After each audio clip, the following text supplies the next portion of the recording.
અદ્ભુત સ્તુતિ છે. વશિષ્ઠ બાપજીએ માં પાર્વતીની સ્તુતિ કરી છે.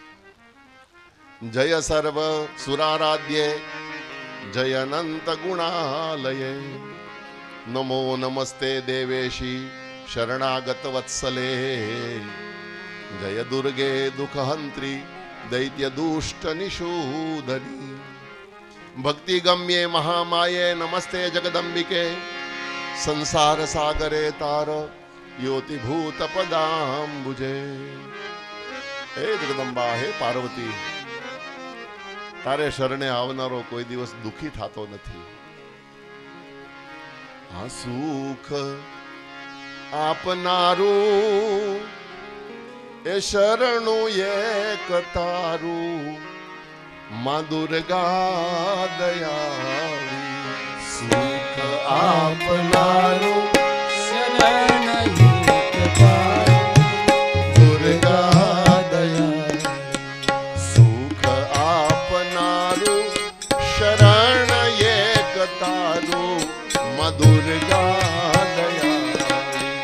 સુખ આપનારું શરણ એક તારું દુર્ગા મંગલ કરનારું શરણ એક તારું માં દુર્ગા દયાળી.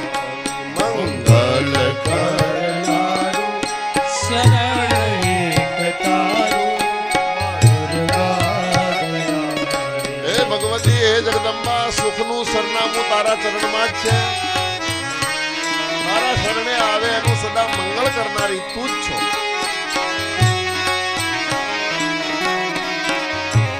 વશિષ્ઠ બાપજીએ જ્યારે માં પાર્વતીને પ્રાર્થના કરી એ વખતે માં જગદંબા પાર્વતીએ વશિષ્ઠને કહ્યું, એ વશિષ્ઠ, મહાદેવજીના મુખમાંથી જે શબ્દો નીકળ્યા છે એ ઈલા 1 મહિનો ઈલા રહેશે, 1 મહિનો સુદ્યુમ્ન રહેશે, પણ એને કાયમ માટે જો સુદ્યુમ્ન બનાવવો હોય, કાયમ માટે એને પુરુષ બનાવવો હોય તો એને મારી કથાનું ગાન સંભળાવો. એને કહો નવરાત્રિ અનુષ્ઠાન કરે, નવાર્ણ મંત્રનો જપ કરે અને નવરાત્રિ દરમિયાન માં ભગવતી એટલે કે પાર્વતીની કથા, દેવી ભાગવતની કથા સાંભળે. વરદાન પ્રાપ્ત કરી અને વશિષ્ઠ બાપજી પોતાના આશ્રમે આવ્યા. ઈલાને લઈ શ્રાદ્ધદેવ રાજા પાસે લઈ ગયા અને શ્રાદ્ધદેવ પાસે નવરાત્રિ અનુષ્ઠાન કરાવ્યું. વશિષ્ઠ બાપજીએ માં ભગવતીની કથા સંભળાવી અને કથા સાંભળવાથી ઈલા કાયમ માટે સુદ્યુમ્ન બની હતી. આ ભગવતીનો મહિમા છે.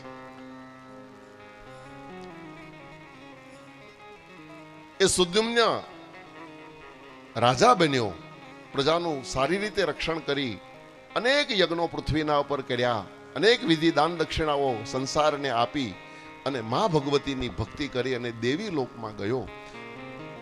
ભક્તિભાવથી જો આ કથા કોઈ સાંભળશે તો એના મનોરથ પૂર્ણ થશે.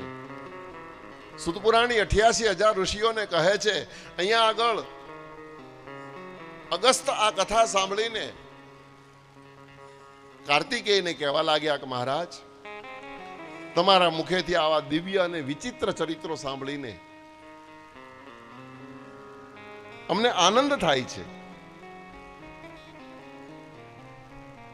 પુનઃ પાછા અગસ્ત મુનિ વિવેકથી કાર્તિકેયને કહે છે કે હજી પણ અમને આવો કોઈ બીજો દેવીનો મહિમા હોય તો કૃપા કરીને એવું કોઈ ચરિત્ર હોય તો અમને સંભળાવો.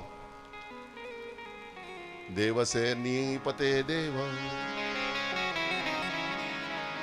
વિચિત્રમ યહ શ્રુતો કથા પુનરશ્ચ મહાત્મ્યમ વદ ભાગવતસ્ય મે. હજી પણ અમને આવું કોઈ ચરિત્ર હોય તો તમારી પાસેથી સાંભળવાની ઈચ્છા છે.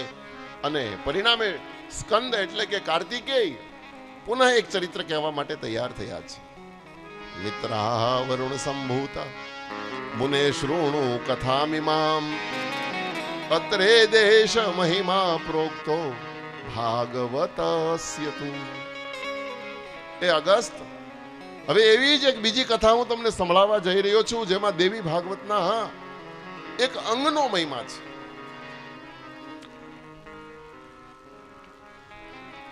ગાયત્રીના આધારે જેમાં ધર્મનું વર્ણન કરું છું. વર્ણતે ધર્મ વિસ્તારો ગાયત્રી મધિકૃત્ય ચ ગાયત્ર્યા મહિમા યત્ર તદ્વદ ભાગવત ચ્યુત. એ અગસ્ત, જે આખ્યાનમાં ગાયત્રીનો મહિમા હોય એને જ ભાગવત કહેવાય. ભાગવત કોને કેવું? બોલે જેમાં ગાયત્રીનો મહિમા છુપાયેલો હોય તે. જ્યારે દેવી ભાગવત તો સંપૂર્ણ ગાયત્રીના યશથી ભરેલું જ છે. એનો મહિમા તો હું તને કેમ વર્ણવી શકું? ભગવત્યા ઇદમ યસ્માતમ તસ્માદ ભાગવતમ વિદુ. આ આખું પુરાણ ભગવતીની મહિમાથી જ ભરેલું છે, ભરપૂર ભરેલું છે. એટલા માટે એને દેવી ભાગવત કહેવાય છે. બ્રહ્મા, વિષ્ણુ અને મહેશ ની જે આરાધ્યા છે એ જગદંબા. હું એનું ચરિત્ર તમને કહેવા જઈ રહ્યો છું. કાર્તિકેય કહે છે. બીજો એક સુંદર ઇતિહાસ કહું છું, સાવધાન થઈને સાંભળો. ઋતવા કપૂરે તસ્મિન સર્વવેદ વિશારદ સ્રોત સ્માર્તેષુ નિષ્ણાતો દ્વિતીય ઇવ ભાસ્કર.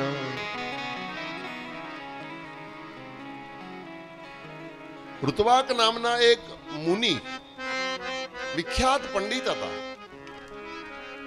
બુદ્ધિમાન હતા, પવિત્ર કર્મકાંડી હતા, ભગત હતા, જ્ઞાની હતા, ધનવાન હતા.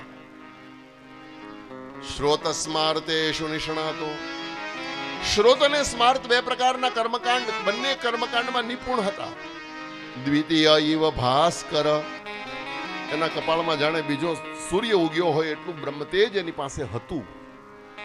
આવા ઋતવાક મુનિ, એમને ત્યાં એક પુત્રનો જન્મ થયો. રેવતી નક્ષત્રના ચોથા ચરણમાં, જેને ગંડાત યોગ કહેવાય છે. રેવતી નક્ષત્રનું ચોથું ચરણ, એમાં જેનો જન્મ થાય એને ગંડાત યોગ કહેવાય. એ ભારે હોય છે.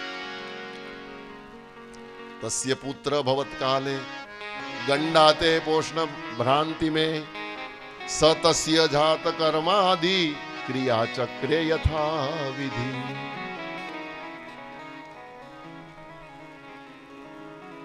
સતસ્ય જાત કર્માદિ.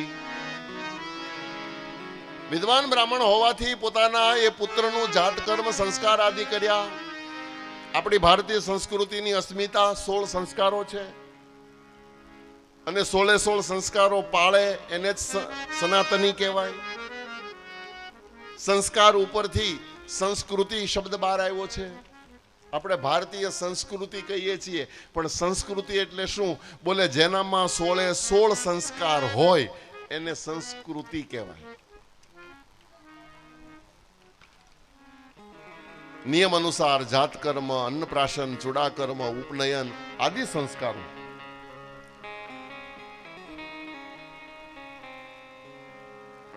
જ્યારથી પણ પુત્ર જન્મ થયો ત્યારથી ઋત્વાકે આ બધા સંસ્કારો કર્યા છે.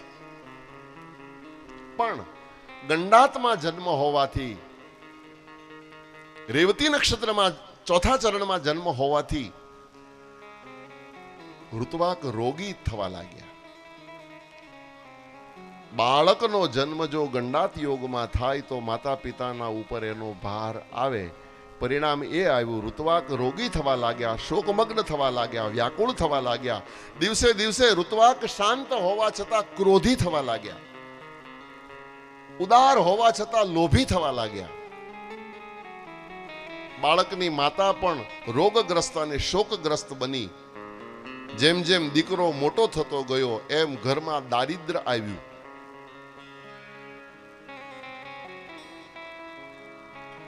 પુત્ર યુવાન થયો પણ કુસંસ્કારી થયો, દુર્બુદ્ધિ થયો, માતા પિતાની ઇજ્જતને બરબાદ કરનારો થયો. અને સમાજમાં જ્યારે ઋતુવાકની ઇજ્જત ખરડાવા લાગી ત્યારે ઋતુવાક મુનિ બહુ દુઃખી થયા છે. ઋતુવાક વિચાર કરે છે કે આના કરતા તો હું નિપુત્ર રહ્યો હોત, નિસંતાન રહ્યો હોત તો સારું હતું. કુપુત્રના પિતા બનવા કરતા નિપુત્ર રહેવું વધારે સારું. આવા શબ્દ બોલ્યા છે. અપુત્રતા વરમ નૃણામ ન કદાચિત કુપુત્રતા. ઋતુવાક મુનિ એમ કહે છે કે કુપુત્ર સ્વર્ગમાં ગયેલા પિતૃઓને નરકમાં નાખે છે અને સત્પુત્ર નરકમાં ગયેલા પિતૃઓને સ્વર્ગમાં લઈ જાય છે.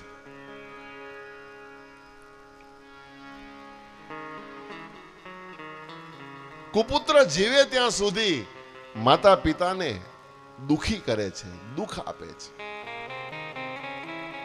યાવત જીવો સદા પિત્રો કેવલમ દુઃખદાયકમ. કુપુત્ર સદૈવ માતા પિતાને દુઃખ દેનારો હોય છે અને મા બાપને દુઃખ દેનારા દીકરા એને ઋતુવાક ધિક્કાર કહે છે. ધિક્કાર છે એ પુત્રોને. પુત્રો દુખાય દિગ્જનમ કુપુત્રસ્ય ચ પાપીના સુહૃદામ નોપકારાય નપકારાય વૈરિણામ. કુપુત્ર મિત્રના ઉપર કોઈ દિવસ ઉપકાર કરતો નથી, કુપુત્ર મિત્રના ઉપર અપકાર કરે છે અને કુપુત્ર દુશ્મનને એટલે કે શત્રુઓની સાથે અપકારને બદલે ઉપકાર કરે છે. સંસારમાં એ જ ધન્ય છે. ધન્યાસ્તે માનવા લોકે સુપુત્રે પદ ગ્રહે સ્થિતા. જે ઘરમાં સુપુત્ર હોય એ ઘર ધન્ય છે, એ માતા પિતા ધન્ય છે જેના દીકરા સુપુત્ર હોય. અને એટલા માટે આપણે ત્યાં કવિઓ કહે ને કે દી વાળે એ દીકરા કા ધોરી કા ધરા, નહીતર વણના ઝીંડવા, નહીતર પૂરોબિયા તો ખરા છે. હા,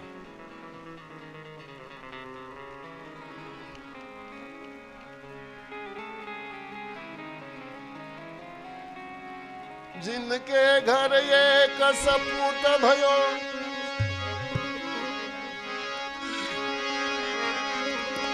तीन लाख कपूत भयान भया.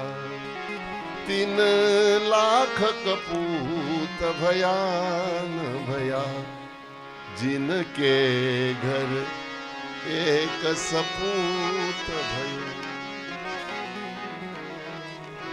जिने मात पिता की सेवा करी 3 तीर्थ व्रत किया न किया. जिने मात पिता की सेवा કરી 3 તીર્થ વ્રત કિયા ન કિયા. જેને માતા પિતાની સેવા કરી અને તીર્થ વ્રત કરે કે ન કરે શું ફરક પડે? કારણ કે માતા પિતાના ચરણમાં જ 68 તીર્થ નિવાસ કરે છે. માતા પિતાની સેવા કરે એ સુપુત્ર છે.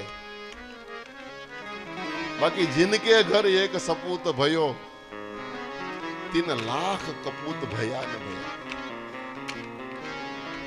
બાકર બચ્ચા લાખ લાખે બિચારા પણ સિંહણ બચ્ચું એક એકે હજારા. અમારે એક ભાઈ છે એ એમ કે મને કોઈ એક દીકરો દે ને દીકરો તો એને મારા હાથ દઈ દો.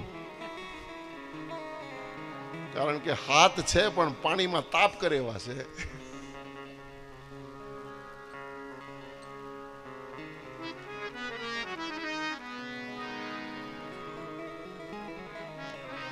जिनके हृदय हरि नाम बसे 3 और का नाम लिया. જેના હૃદયમાં હરિનું નામ વસે છે, પછી એને બીજું નામ લીધું કે ન લીધું શું ફરક? जिनके द्वारे पर गंग वहे, जिनके द्वारे रहे, तिन कूप का नीर पियान पिया। जेना दरवाजेથી ગંગા વહેતી હોય, જે રાતથી ગંગાનું સ્નાન ને પાન કરતો હોય, પછી એ કૂવાનું પાણી પીવે કે ન પીવે શું ફરક પડે? અને એટલા માટે કવિઓ બહુ સુંદર ગાય કે ગંગ તુરંગ પ્રવાહ ચલે પર કૂપ કો નીર પિયો ન પિયો, जिनके हृदय रघुनाथ बसे किसी हो और कणाम लियो न लियो, कर्म सजोगे सुपात्र मिले तो कुपात्र को दान दियो ना दियो। गंग कहे सुन शासक मूर्ख मित्र कियो ना कियो भाई, मूर्ख मित्र कियो ना कियो।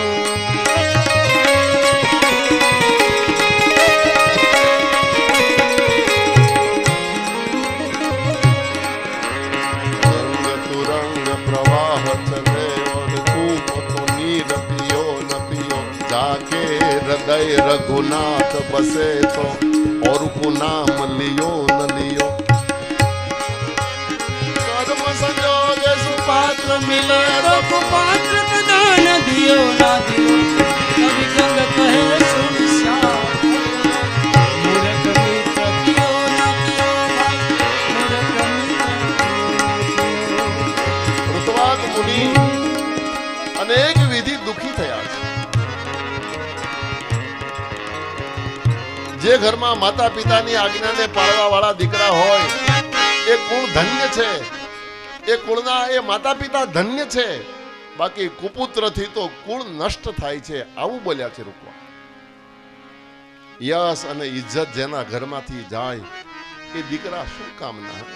कुपुत्रेण कुलम नष्ट कुपुत्रेण हतम यश, कुपुत्रेण हुयो उत्र दुखम निराय यातना। कुपुत्रથી કુળની કીર્તિ નષ્ટ થતી હોય, કુપુત્રથી આલોક અને પરલોક બંને બગડે છે।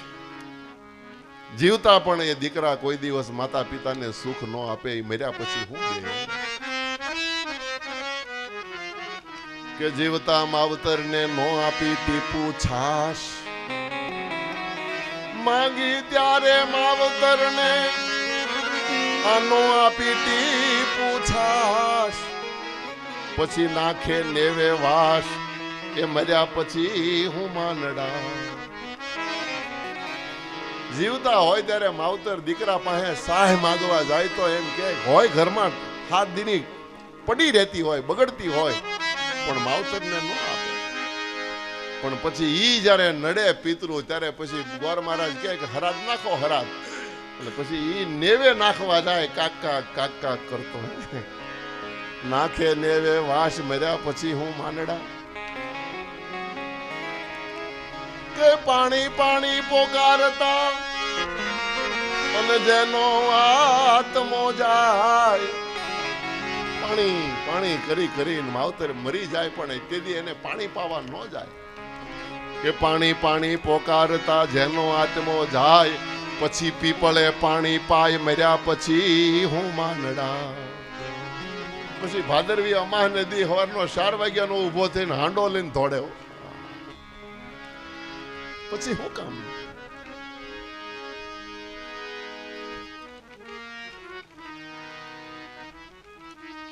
કુપુત્ર કુળને કલંકિત કરે, કુપુત્ર જીવતા માવતરને સુખ ન આપે, અને કુપુત્ર મર્યા પછી પણ એને નરકમાં નાખે।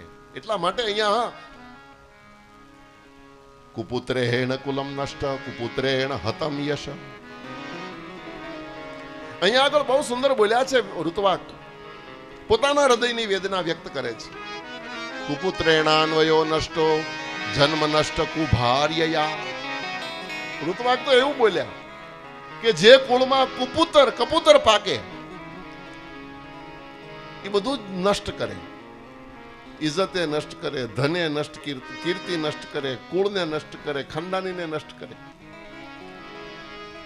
જન્મ નષ્ટ કુભાર્યયા, અને ઘરમાં જો કુભારજા આવી જાય તો જન્મ નષ્ટ થાય. આ ઘરમાં કોઈ એવી કુભારજા સ્ત્રી આવી જાય તો કુભોજનમ દિવસ ન દિવસ,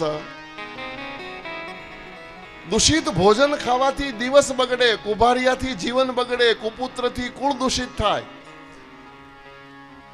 કુમિત્રો સુખમ હતા, અને કુમિત્ર મળી જાય તો એને કોઈ દિવસ સુખ ન મળે, સુખ નષ્ટ થાય. એટલા બધા કંટાળ્યા છે ઋતુવાક. એક દિવસ વિચાર કરે છે શું કરું હવે, આના માટે ઉપાય શું કરું. કાર્તિક સ્વામી અગસ્ત મુનિને કહે છે કે કંટાળેલા ઋતુવાક મુનિ ગર્ગ મહારાજ પાસે ગયા અને ગર્ગ મહારાજને જઈને વિનંતી વંદન કરી અને પૂછવા લાગ્યા કે આપ જ્યોતિષી છો, કૃપા કરીને મારા સંતાન માટે, મારા કુળ માટે, મારા માટે કંઈક જુઓ, મને બતાવો મારા પુત્રના આવો દુરાચારી કેમ થયો.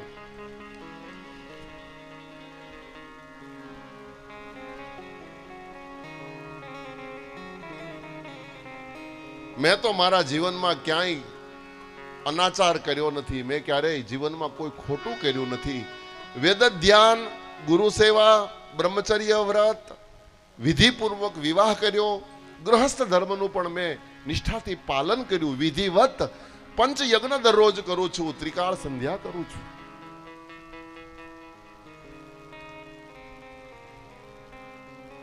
આ બાળક જન્મ્યો ત્યારથી એ બાળકના પણ બધા સંસ્કારો મેં સંપૂર્ણ શાસ્ત્રોક્ત વિધિથી કર્યા છે. મારા ઘરનું વાતાવરણ પણ સુસંસ્કારી છે, છતાં મારો આ દીકરો દુરાચારી કેમ બન્યો, દુઃખ દેનારો કેમ બન્યો, આનું કારણ શું છે? કૃપા કરીને મને બતાવો. ગર્ગાચાર્ય પાસે જ્યારે ઋતુવાક મુનિ આવા પ્રશ્ન કરે છે ત્યારે ગર્ગાચાર્ય બોલ્યા છે, ઋતુવાક મુનિને કહેવા લાગ્યા, ઋતુવાકને કીધું કે આમાં તમારો ક્યાંય દોષ નથી. મુનેર્નેવા અપરાધસ્તે ન માતુર ન કુલસ્ય ચ. એ મહારાજ, આમાં તમારો કે તમારા પત્નીનો કે તમારા કુળનો આમાં ક્યાંય દોષ નથી. આમાં જાતકનો એટલે કે જન્મનારા પુત્રનો દોષ છે. માતા પિતાનો કે કુળનો કોઈ દોષ નથી. જન્મના યોગોને કારણે ગંડાત યોગમાં રેવતી નક્ષત્રના ચોથા ચરણમાં, અંતિમ ચરણમાં એનો જન્મ હોવાથી આ કષ્ટી તમારા જીવનમાં આવી છે, આ દુઃખ આવ્યું છે. દુષ્ટે કાલે યતો જન્મ પુત્રસ્ય તવ ભો મુને તેનૈવ તવ દુઃખાય નાન્યો હેતુર્મનાગતિ.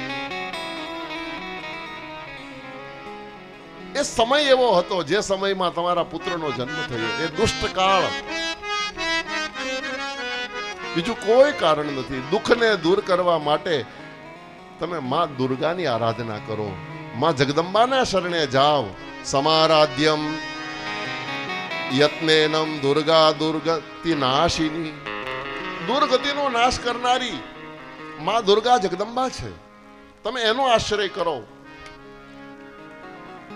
ગર્ગ મહારાજે ઋતુવાક મુનિને ભગવતીનું શરણું સ્વીકારવાનું કીધું છે. હવે જો કાર્તિકેય અગસ્ત્યજીને કહે છે કે ગર્ગ મહારાજના શબ્દો સાંભળીને ઋતુવાક મુનિ થોડા ક્રોધિત થયા છે. ગર્ગસ્ય વચનમ શ્રુત્વા ઋતુવાક ક્રોધ મૂર્છિત. ક્રોધના આવેશમાં ઋતુવાક મુનિએ એને ક્રોધ રેવતી ઉપર આવ્યો. આકાશમાં જે રેવતી નામનું નક્ષત્ર છે એના ચોથા ચરણમાં બાળકનો જન્મ હોવાથી પોતાનું જીવન બગડ્યું. એ જીવન બગાડનાર રેવતી ઉપર એને ગુસ્સો આવ્યો અને ક્રોધના આવેશમાં હાથમાં જળ લઈ અને રેવતી નક્ષત્રને શ્રાપ આપ્યો છે. તે તુમ શશાપાસો વ્યોમન પતતુ રેવતી. એ રેવતી, તું આ સંસારમાં નભમાં રહેવાને લાયક જ નથી, અત્યારે જ તારું પતન થાય. અને મંત્રના શબ્દો, શ્રાપના શબ્દો જ્યાં ઋતુવાકના મુખમાંથી નીકળ્યા, રેવતી નામનો તારો આકાશમાંથી એ જ વખતે નીચે પડ્યો છે. રેવતી નક્ષત્ર સીધો કુમુદગીરી પર્વતના ઉપર પડ્યો. એ કુમુદાચલ જ્યારથી રેવતી નક્ષત્ર તારો એના ઉપર પડ્યો ત્યારથી રૈવતક કહેવાયું.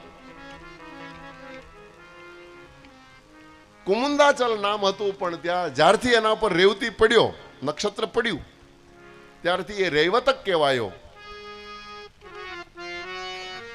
અને આજનો એ રૈવતક અત્યારનું નામ એનું ગિરનાર છે. જુનાગઢનો એ ગિરનાર, ગિરનારનું જૂનું નામ રૈવતક અને રૈવતકનું જૂનું નામ છે કુમુદાચલ. રેવતી નક્ષત્ર ગિરનારના ઉપર પડ્યો હતો અને ઋત્વાક મુનિએ જગતમાં જાહેર કર્યું કે આવા દુષ્ટ નક્ષત્રોને આકાશમાં રહેવાનો કોઈ અધિકાર નથી. ત્યારથી એ જગદંબાના આરાધનમાં ઋત્વાક મુનિ લાગી ગયા છે. સૌભાગ્ય પ્રાપ્ત થયું છે. કાર્તિકેય કહે છે અગસ્ત્યને કે રેવતી નક્ષત્ર પડતાની સાથે એને રેવતી કન્યાનું રૂપ ધારણ કર્યું. પ્રમુચ નામના મુનિ ત્યાં આશ્રમ બનાવીને ગિરનાર ઉપર રહેતા હતા. એ પ્રમુચએ પોતાની પુત્રી તરીકે એનો સ્વીકાર કર્યો અને આશ્રમમાં એ રેવતી મોટી થઈ, યુવાન થઈ. બાજુના એક પરાક્રમી રાજા દુર્દમ એક દિવસ એ આશ્રમમાં આવ્યા અને રેવતીને એની સાથે પ્રમુચ મુનિએ પરણાવ્યા છે. ધામધૂમથી લગ્ન આદિ વિધિ કરી છે. રાજા દુર્દમ સાથે પરણાવી દીધી. પણ પ્રમુચ પાસેથી વિદાય માંગતા માંગતા આ રેવતીએ પોતાના પિતા અથવા તો ઋષિ મુનિ એ પ્રમુચને વંદન કરીને વિનંતી કરી હતી કે મારે ત્યાં મન્વંતરાધિપ પુત્ર પ્રાપ્ત થાય એટલા માટે મને કાંઈ ઉપાય બતાવો.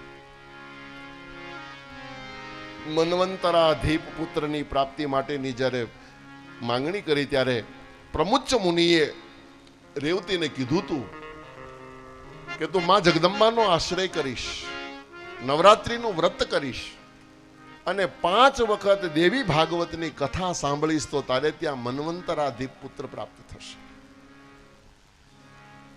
કન્યાને વિદાય કરી. કાર્તિક મુનિ કહે છે કે દુર્દમ રેવતીને લઈ અને પોતાના રાજ્યમાં લઈ ગયો. થોડા સમય વ્યતીત થયો. એક દિવસ યાત્રા કરતા કરતા લોમશ મુનિ રાજ્યમાં પધાર્યા. સુંદર સ્વાગત આદર સન્માન સાથે સિંહાસને બેસાડી ચરણ ધોઈ ચરણામૃત લઈ અને લોમશના ચરણમાં બેસી અને દુર્દમ અને રેવતીએ વિનંતી કરી હતી કે અમારે ભગવતીનું આરાધન કરવું છે, ભગવતીની કથા અમારે સાંભળવી છે, કૃપા કરીને અમને ભગવતીની કથા સંભળાવો. ભગવંત તત્ પ્રસાદેન શ્રોતુમિચ્છામિ ભો મુને દેવી ભાગવતમ નામ પુરાણમ પુત્ર લિપ્સ્યસી. પુત્રની પ્રાપ્તિ માટે મન્વંતરાધિપ પુત્ર અમારે ત્યાં પ્રાપ્ત થાય એટલા માટે આપ કૃપા કરીને મને દેવી ભાગવત સંભળાવો. અને પરિણામે લોમશ મુનિએ દુર્દમ અને રેવતીને એના હૃદયમાં પ્રેમ જોઈને ખૂબ રાજી થયા. ધન્ય છે રાજા, તમે બંને, હું તમને જરૂર ભગવતીની કથા સંભળાવીશ. લોમશ કહે છે અતસ્ત્વમ શ્રાવયિષ્યામિ શ્રીમદ ભાગવતમ નૃપમ. હું અવશ્ય તમને દેવી ભાગવતની કથા સંભળાવીશ. સાવધાન થઈને સાંભળો. માં ભગવતીની કથા સાંભળનારો કોઈ દિવસ એની ઈચ્છા ક્યારે અધૂરી રહેતી જ નથી. ભગવતીનું સ્મરણ કરી અને લોમશ મુનિએ દેવી ભાગવતની કથાનો આરંભ કર્યો. 5 વખત લોમશ મુનિએ દેવી ભાગવત દુર્દમ અને રેવતીને સંભળાવ્યું અને પરિણામે એમને ત્યાં મન્વંતરાધિપ પુત્રની પ્રાપ્તિ થઈ છે. દેવી ભાગવતનો મહિમા લોમશ મુનિએ અપૂર્વ ગાયો છે. અહીંયા આગળ કાર્તિક સ્વામી અગસ્ત મુનિને કહે છે કે ભગવતીની કૃપાથી સમય જતા રેવતી ગર્ભવતી બન્યા. અથ કાલેન ક્રિયતા ભગવત્યા પ્રસાદત સર્વ માંગલ્ય સમયે રેવતી શુશ્રુવે સતી. જગદંબાની કૃપાથી રેવતીને ત્યાં પુત્ર રત્ન પ્રાપ્ત થયો. એ પુત્રનું નામ રૈવત પાડ્યું અને રૈવત નામનો મન્વંતર બન્યો. જગદંબાની કૃપાથી બધી જ વિદ્યામાં એ નિપુણ હતો, ધર્માત્મા બન્યો, બળવાન હતો. બ્રહ્માજીએ એને મન્વંતરાધીપ બનાવ્યો અને ત્યારથી રૈવત મન્વંતર પૃથ્વીના ઉપર સુંદર ધાર્મિક શાસન એને કર્યું હતું. સૂતજી કહે છે, હે 88,000 ઋષિઓ, આ ભગવતીનું મહાત્મ્ય અગસ્ત મુનિએ કાર્તિક સ્વામી પાસેથી સાંભળ્યું અને કાર્તિક ભગવાનની પૂજા લોપામુદ્રા અને અગસ્ત્યએ કરી અને પોતાના વંદન કરીને પોતાના આશ્રમ તરફ જવા માટે અગસ્ત મુનિ ઊભા થયા છે. પ્રણામ કરતા કરતા માના ગુણગાન ગાતા ગાતા અગસ્ત મુનિ પોતાના ઘર તરફ ગયા છે. અહીંયા આગળ નૈમિષારણ્યમાં સૂતજી 88,000 ઋષિઓને કહે છે કે હે ઋષિઓ, આ માં ભગવતીના ગુણ કોણ ગાઈ શકે? પણ છતાં એની કથાનું મહત્વ, એ કથાનો વિધિ આ અંતિમ 5મા અધ્યાયમાં હું તમને કહેવા જઈ રહ્યો છું. આ કથા જેને કરવી હોય એને શું કરવું?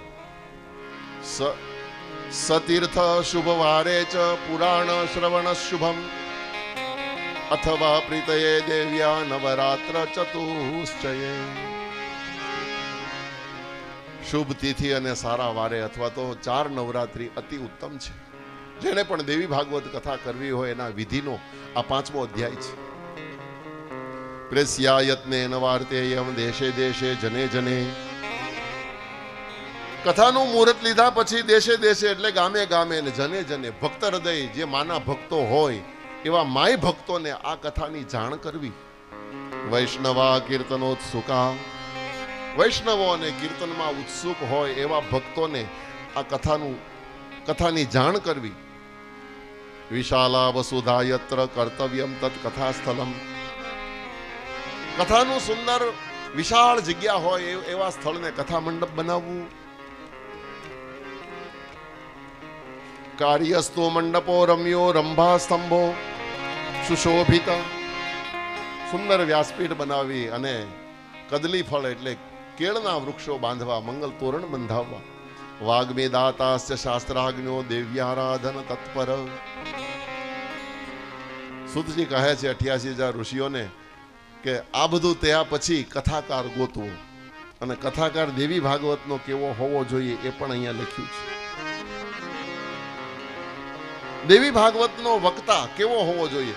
બોલે વાગ્મી દાતાસ્ય શાસ્ત્રજ્ઞો. એક તો વાગ્મી હોવો જોઈએ, વાચાળ હોવો જોઈએ. દાતાસ્ય, દાતાર હોવો જોઈએ. શાસ્ત્રાજ્ઞો દેવ્યા આશા સિદ્ધાંત તત્પર, દેવ્યા આરાધન તત્પર. સંયમી હોય, શાસ્ત્રજ્ઞ હોય, દેવીનો ભગત હોય, દયાળુ હોય, નિષ્પૃહી હોય. આવો વક્તા દેવી ભાગવત માટે વર્ણન કરવો, આવું લખ્યું છે. દયાળુ નિષ્પૃહો દક્ષે ધીરો વક્તા તમો મત. આવો ઉત્તમ વક્તા. બ્રાહ્મણો દેવતા ભક્ત કથા રસે પરાયણ. સૂતજી 88,000 ઋષિઓને કહે છે કે દેવી ભાગવત સાંભળવા આવનારા શ્રોતાઓ એના પણ નિયમો છે. એને પણ નિયમપૂર્વક કથા સાંભળવી. બની શકે તો ઉપવાસ કરવો, ઉપવાસ ન થાય તો એકટાણું કરવું. એકટાણું પણ ન થઈ શકે તો 3 ટાઈમ ખાઈને પણ પ્રેમથી કથા સાંભળવી.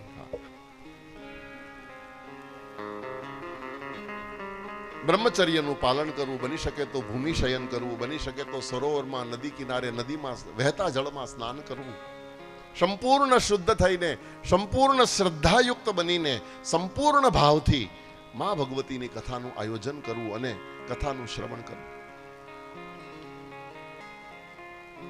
બ્રહ્મણયો દેવતા ભક્ત દેવો ભૂતવા દેવમ યજેત. દેવની પૂજા કરો ત્યારે દેવ જેવા બની અને દેવની પૂજા કરો તો દેવ બહુ રાજી થાય. શિવો ભૂતવા શિવમ યજેત. શિવની પૂજા કરો ત્યારે શિવ જેવા બનીને કરો તો શિવ બહુ રાજી થાય. શિવની પૂજા કરતી વખતે ગળામાં રુદ્રાક્ષ હોવો જોઈએ, કપાળમાં ત્રિપુંડ હોવું જોઈએ, મુખમાંથી ઓમ નમઃ શિવાય મંત્રનો જપ નીકળતો હોવો જોઈએ. ભસ્મ ધારણ કરનારો, રુદ્રાક્ષને ધારણ કરનારો શંકરની સામે જઈને બેસી જાય તો ભોળોનાથ રાજી રાજી થઈ જાય. એમ મા ભગવતીની કથા સાંભળવી હોય, મા ભગવતી જગદંબાનું આરાધન કરવું હોય તો જગદંબા જેવું થઈ અને એની સામે બેસવું. ભક્ત હૃદય, કથા પ્રેમી, ઉદારતા, નિસ્વાર્થ અને અહિંસક ભાવ હૃદયમાં રાખી અને શ્રોતા બનવું. કોઈના પ્રત્યે દ્વેષ રાખીને કથા સાંભળવા જવું નહીં, કોઈ સ્વાર્થ રાખીને કથા સાંભળવા જવું નહીં. કથા મંડપમાં ચપ્પલ બૂટ પહેરીને ક્યારેય જવું નહીં. દરવાજા પાસે જ્યાં વ્યવસ્થા હોય ત્યાં ચપ્પલ જૂતા ઉતારી દેવા. અને એની સાથે બીજી પણ થોડીક વસ્તુ ઉતારવાનું અહીંયા લિસ્ટ બતાવ્યું છે. કામ ક્રોધ મદમાન મત્સરમ લોભમેવ ચ દંભમ મોહમ તથા દેશમ દુરયે ચ કથાવ્રતિ. આટલી વસ્તુ બૂટ ચપ્પલ સાથે, જૂતા સાથે આટલી વસ્તુ ઉતારી દેવાની. કામ ક્રોધ મદ માન મત્સર લોભ મેં વચ. કામ ક્રોધ લોભ મત્સર, મારું તારું, વેર ઝેર દ્વેષ, આ બધું જૂતાની સાથે દરવાજાની બહાર મૂકી અને કથા સાંભળવા માટે આવવું. કથા પૂરી થાય પછી હવ ના જૂતા પહેરવાની પાછી હવને છૂટ. ઓલી મૂકેલી મૂકી જાવ તો બહુ સારું, પણ લઈ જાવી હોય તો પાછી તમારી વસ્તુ લઈ જવાની એ છૂટ. પણ આવો ત્યારે આટલી વસ્તુ દરવાજે મૂકીને કથા સાંભળવા માટે બેસો. સમસ્ત વિઘ્ન હરતાર આદો ગણપતિ યજેત. કથામાં કોઈ વિઘ્ન ના આવે એટલા માટે રોજ સવારે ગણેશની પૂજા કરવી. કલશાચાપી સંસ્થાપ્ય પૂજયે તત્ર દિગ્ભવાન. કળશની પૂજા કરવી, નવગ્રહની પૂજા કરવી, યોગીનીઓની પૂજા કરવી, વિષ્ણુની અને શિવની પૂજા કરવી, નવગ્રહ દેવતાઓની પૂજા કરવી. બટુકમ ક્ષેત્રપાલમ ચ યોગિની માતૃકાસ તથા તુલસી ચાપી સંયુજ્યમ સંપૂજ્યમ ગન્વા ગ્રહાન વિષ્ણુ શંકરમ. રોજ તુલસીની પૂજા કરવી, ગાયની પૂજા કરવી. નવાક્ષરેણ મુનિના જપીએ જગદંબિકા. માં જગદંબાનો નવાક્ષર જે નવારણ મંત્ર છે, ઓમ એમ રીમ ક્લીમ ચામુંડાએ વિચ્ચે નમઃ, આ મંત્રનો જપ કરતા કરતા કથા શ્રવણ કરવી. દરરોજ નવારણ મંત્ર જગદંબાના પૂજન કરીને પછી જપવા. પોથીનું પૂજન સર્વોપચારે કરવું. સર્વોપચારે સંપૂજ્યમ દેવી ભાગવત પુસ્તક. જય જયકારના નારાઓ કરવા. જય શબ્દ, નમઃ શબ્દ, શંખ શબ્દશ્ચ કાર્યે. મંગલ વાજિંત્રો વગડાવીને, માં ભગવતીના ગરબા ગાઈને જય જયકારના નારાઓ, નમઃ નમઃના નારાઓથી આ કથાનો આરંભ કરવો. બ્રાહ્મણે યાચકેભ્યશ્ચ ધનમાદાય દીયતા. યાચકોને, બ્રાહ્મણોને દાન દક્ષિણાઓ આપી અને આ કથાનો આરંભ કરવો. આ હતું ભગવતી દેવીનું મહાત્મ્ય. સ્કંદ પુરાણ અંતર્ગત આપણે 5 અધ્યાયની કથા શ્રવણ કરી. હવે દેવી ભાગવત કથાનો આરંભ થોડી મિનિટો માટે આપણે કરીએ. જય અંબે જગદંબે અંબે મા ભવાની. જય અંબે જગદંબે અંબે મા ભવાની. જય અંબે જગદંબે અંબે મા ભવાની. જય અંબે જગદંબે અંબે મા ભવાની. આદ્ય શક્તિ અંબે મા ભવાની. આદિ શક્તિ અંબે મા ભવાની. આદ્ય શક્તિ અંબે મા ભવાની. આદિ શક્તિ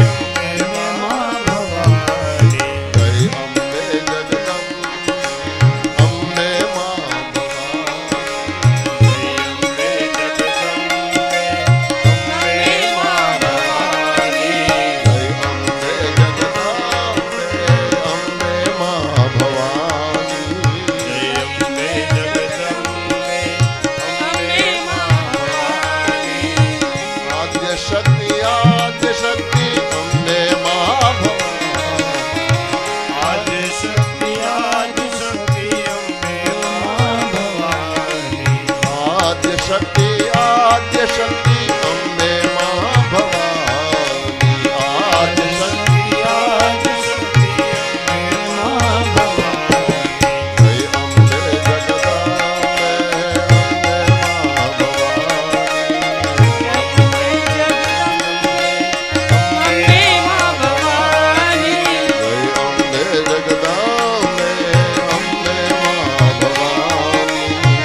અંબે જગદાંબે અંબે મા ભવાની અંબે જગદંબે અંબે મા ભવાની અંબે મા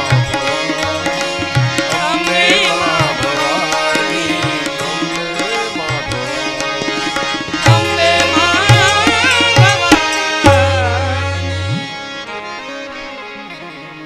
શ્રી ગણેશાય નમઃ.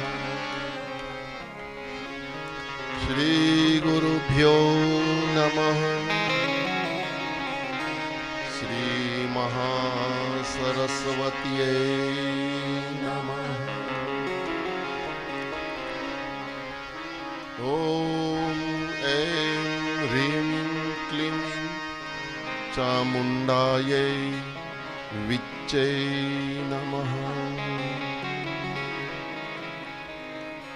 શ્રીમદ દેવી ભાગવતના પ્રથમ સ્કંદના પ્રથમ અધ્યાયમાં વ્યાસજી મા જગદંબાનું સ્મરણ કરે. પ્રથમ અધ્યાયનો પ્રથમ શ્લોક. અગુણ સગુણ લીલા લીલયા દર્શયંતી સદ સદખિલા ધાત્રી સૃષ્ટિ રક્ષા વિધાત્રીમ નિખિલ ભુવન મધ્યે આધ્યાત્મ રૂપાદ ભૂતાત્વામ સુરમુનિ વરદાત્રી અંબિકા સંસ્મરામિ. હે અંબિકા, તારું સ્મરણ કરી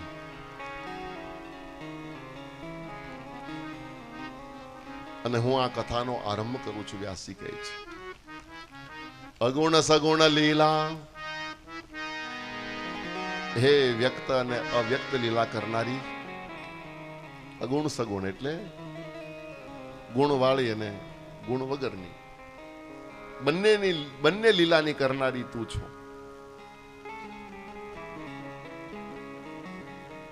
સદ સદ અખિલ ધાત્રી. સત્ય અને અસત્યની તું ધાત્રી છો. સદ સદ અખિલ ધાત્રી સૃષ્ટિ રક્ષા વિધાત્રી.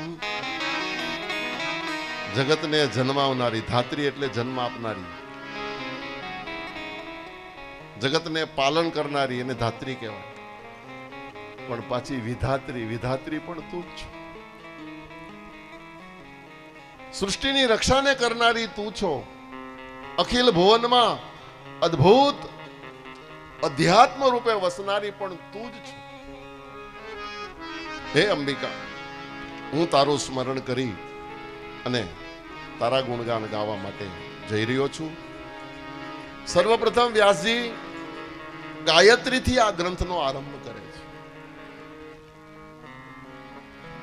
આરંભ પણ ગાયત્રી છે અને 12મા સ્કંદને જ્યારે વિરામ આપ્યો ત્યારે પણ ગાયત્રીથી જ આ ગ્રંથને વિરામ આપવામાં આવ્યો છે.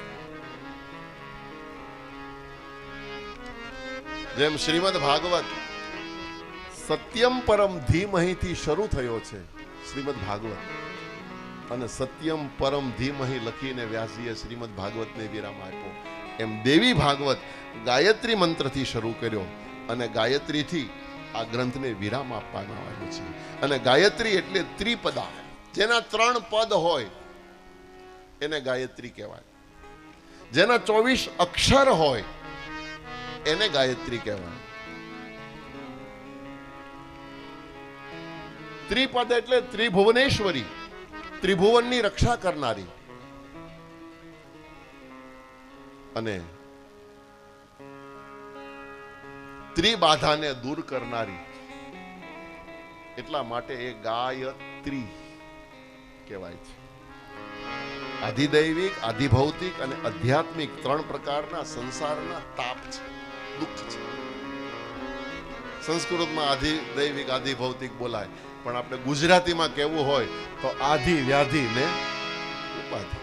આ ત્રણ પ્રકારના માનવ સમૂહના દુઃખ છે અને એને અહર્નિશ કાપે છે એ ગાયત્રી છે, એ જગદંબા છે.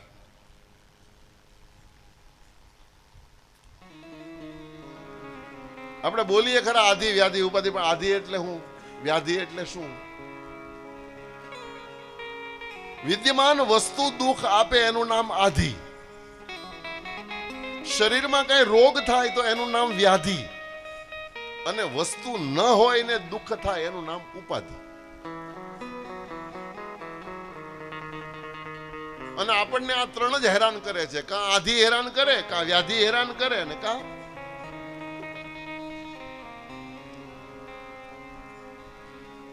પણ એ ત્રણેય પ્રકારના દુઃખોને કાપનારી માં ભગવતી જગદંબાને શરણે જો કોઈ જાય, ગાયત્રીને જે કોઈ રટે ભજે, એને ક્યારે આધિ વ્યાધિ ઉપાધિ હેરાન કરી શકતી નથી. અક્ષર 24 પરમ પુનીતા, અક્ષર 24 પરમ પુનીતા, અક્ષર 24 પરમ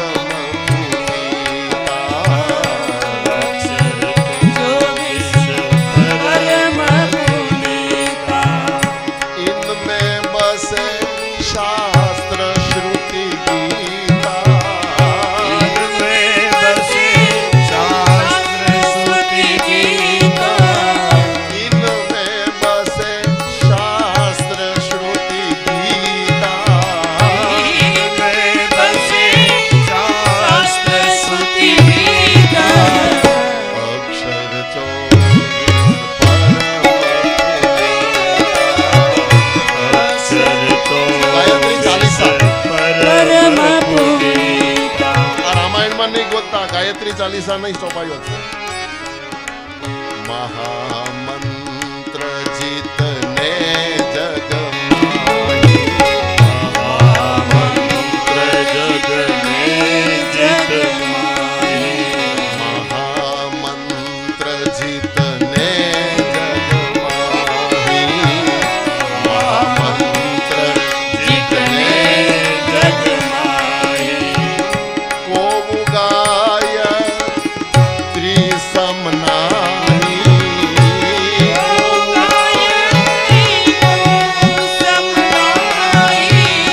કોવું ગાય ત્રિસમનાહી.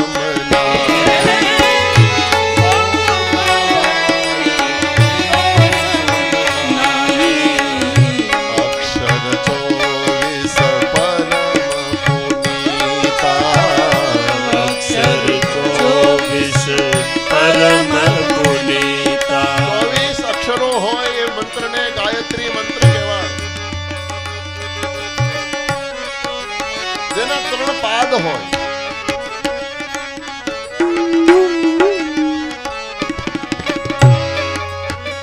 અને એવા ગાયત્રી ત્રિપદાથી વ્યાસજીએ આ ગ્રંથનો આરંભ કર્યો. ઓમ હ્રીમ સર્વ ચૈતન્ય રૂપામ તામ આદ્યા વિદ્યા ચ ધીમહિ બુદ્ધિયા નઃ પ્રચોદયાત. ઓમ હ્રીમ સર્વ ચૈતન્ય રૂપામ ત્વામ આદ્યા વિદ્યા ચ ધીમહિ બુદ્ધિયા નઃ પ્રચોદયાત. વ્યાસજી ઓમ એટલે બ્રહ્મવાચક શબ્દ છે અને રીમ શક્તિવાચક શબ્દ છે. બ્રહ્મને આરાધવો હોય તો ઓમ આગળ લગાવીને મંત્ર બોલવો, પણ માનું આરાધન કરવું હોય તો રીમ એ શક્તિવાચક છે, બીજ મંત્ર છે. બીજ મંત્ર યુક્ત અનાદિ સર્વે ચેતના વાળી વ્યાપક આત્મા રૂપે બિરાજેલી, સર્વના અંતઃકરણમાં બુદ્ધિ રૂપે બેઠેલી હે માં, હું તારું સ્મરણ કરી એટલા માટે કરું છું કે તું મારી બુદ્ધિને પ્રેરિત કર, તું મારી બુદ્ધિને સતેજ કર. આવી પ્રાર્થના વ્યાસજી કરે છે અને કથાનો આરંભ કરે. એકદા નૈમિષારણ્યે ઋષયઃ શૌનકાદય શૌનકાદી 88,000 ઋષિઓ નૈમિષારણ્યમાં એકત્ર થયા હતા. સમય મળતા ભગવત ચર્ચા કરે, યજ્ઞ યાગાદી કરે, તપ કરે, જપ કરે, સત્સંગ કરે. હજારો વર્ષે પણ પૂરું ન થાય આવું એક વિરાટ બ્રહ્મસત્ર ભરી અને શૌનકજી બેઠા છે. અને એમાં સૂતજી પધાર્યા. સૂતજીને આવતા જોયા એટલે બધા જ ઋષિ મુનિઓ ઊભા થઈ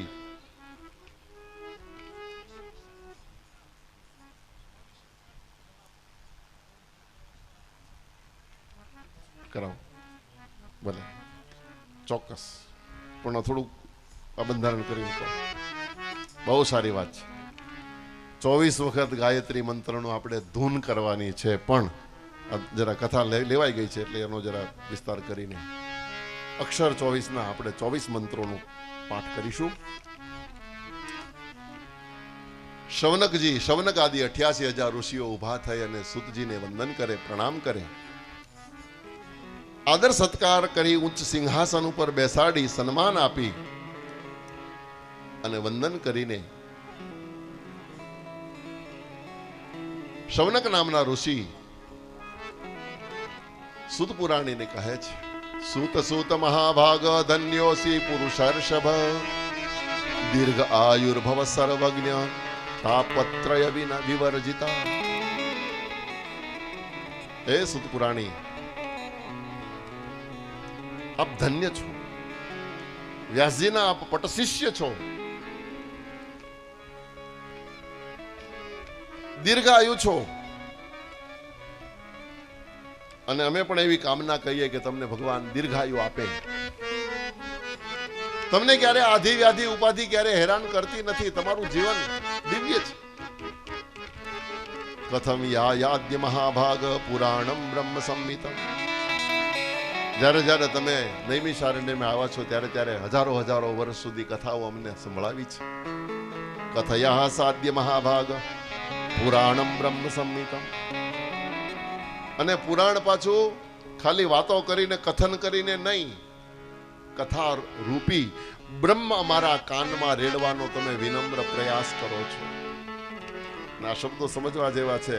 કથા એટલે માત્ર સાંભળવાની વસ્તુ નથી. કથા કાન દ્વારા હૃદયમાં બ્રહ્મને ઉતારવાની, બ્રહ્માણીને ઉતારવાની ચેષ્ટા, એનું નામ છે કથા. અજ્ઞાન ધ્વાંત વિદ્વાંસ કોટી સૂર્ય સમપ્રભ. અજ્ઞાન રૂપી અંધકારને દૂર કરવા વાળા કરોડો સૂર્ય સમાન જ્ઞાન તેજ વાળા હે સુત પુરાણી, તમને અમે શું કહીએ? સુતખ્યાહી કથાસારમ મમ કર્ણ રસાયણ. અહીંયા આગળ શૌનકજી જ્ઞાનની મહિમા ગાય છે. જ્ઞાન કોના જેવું? અજ્ઞાન ધ્વાંત વિદ્વાંસ કોટી સૂર્ય સમપ્રભ. જ્ઞાન કોના જેવું? જ્ઞાનને ઉદાહરણ આપવું હોય તો જ્ઞાનનું ઉદાહરણ સામે શું આપી શકીએ? જ્ઞાન કોના જેવું છે? અથવા તો જ્ઞાનને આપણે કોઈને બતાવવું હોય તો અહીંયા આગળ બહુ સુંદર, કોટી સૂર્ય સમપ્રભ, કરોડો સૂર્ય સમાન તેજ, એનું નામ છે જ્ઞાન. 1 કરોડ સૂર્ય ભેગા કરીએ અને જે પ્રકાશ થાય એ પ્રકાશના પુંજને જ્ઞાન કહી શકાય. એટલા માટે આપણે ત્યાં બ્રહ્માનંદજીએ બહુ સારું ગાયું. બ્રહ્માનંદજી કહે કે બને નહીં પણ છતાં સમજો એક દી થયું, બન્યું. સૂર્ય એક જ છે પણ એક સાથે એક દિવસ સવારમાં 1 કરોડ સૂર્ય ઉગે તો કેટલો પ્રકાશ પૃથ્વી ઉપર પડે. આ એક સૂરજ નારાયણ પણ આપણને પરસેવે રેબઝેબ કરી નાખે તો 1 કરોડ ઉગે તો 1 કરોડ સૂર્ય ઉગે લાઈનમાં અને પાછા હામાં 1 કરોડ ચંદ્ર ઉગે. કેટલો પ્રકાશ પૃથ્વી ઉપર આવે? 1 કરોડ સૂર્ય, 1 કરોડ ચંદ્ર અને બાકીની વચ્ચે જે જગ્યા ખાલી રહે ત્યાં અણગણિત તારાઓ. એક રાઈના દાણા જેટલી પણ જગ્યા આકાશમાં ક્યાંય ખુલ્લી ન રહેવા દે. તારાઓથી આખું આકાશ મઢાઈ જાય. કેટલો પ્રકાશ પૃથ્વીના પર આવે? વિપુલ, અનુપમ, જેને ઉપમા જ ના આપી શકાય. પણ છતાં બ્રહ્માનંદજી કહે કે હે જીવ, જ્યાં સુધી તારા ઉપર ભગવતીની કૃપા ન થાય ત્યાં સુધી તારા જીવનમાં તો અંધારું જ રહે. કોટી સૂરજ શશી તારા કરે પર કાશ મિલ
સુધી તારા સદગુરુ તારા ઉપર કૃપા ન કરે ત્યાં સુધી પૃથ્વી ઉપર કરોડો સૂર્ય અને કરોડો ચંદ્ર ઉગે, ગમે તેટલો પ્રકાશ પૃથ્વીના ઉપર પડે પણ તારા જીવનમાં તો અંધારું જ રહે. બ્રહ્માનંદજીના શબ્દો મને એક કડી બહુ ગમે. લડકપન ખેલ મેં ખોયા જવાની નીંદ ભર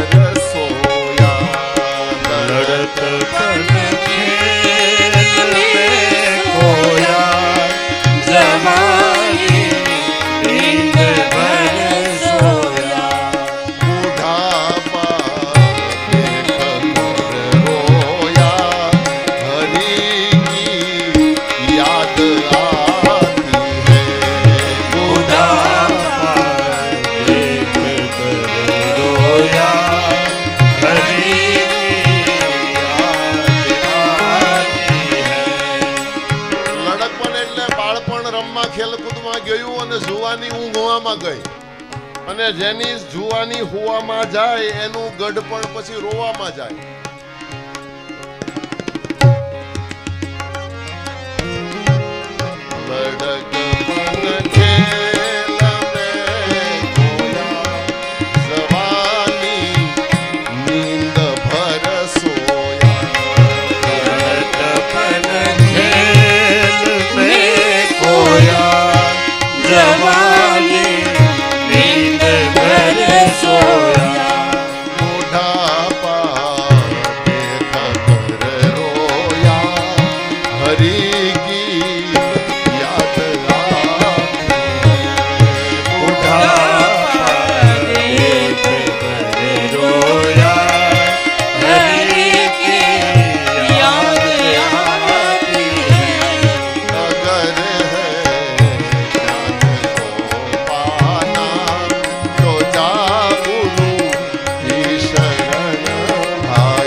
કરોડો સૂર્ય સમાન જ્ઞાન તેજ વાળા હે સુતપુરાણી, આપ આવ્યા છો, અમે ધન્ય થયા.